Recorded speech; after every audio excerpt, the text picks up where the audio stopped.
Welcome to Man Does Tech, where I solve the problems you didn't even know you had. In this video, I will explain how to make a sliding folding gate.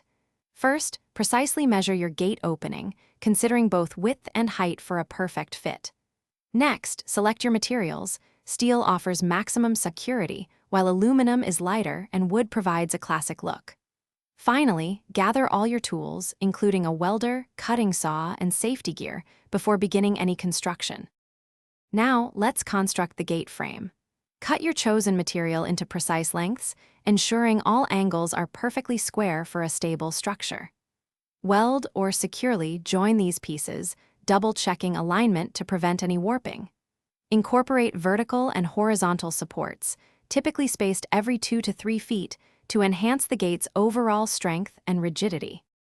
With the frame ready, it's time to install the panels and hinges. Attach your chosen panels to the frame using robust hinges, ensuring they allow for smooth, effortless folding. Proper hinge placement is crucial. Space them evenly, typically every 2 feet, and align them perfectly for optimal gate movement. For gates exceeding 100 pounds, always opt for heavy-duty hinges. For the final steps, install the top and bottom tracks, making sure they are perfectly level and parallel for smooth operation. Next, attach the rollers to your gate panels, allowing them to glide effortlessly along the tracks. Finally, apply a protective finish, such as a durable paint or sealant, to safeguard your gate from weather elements and ensure its longevity for many years. Thanks for watching. If you found this helpful, don't forget to like and subscribe.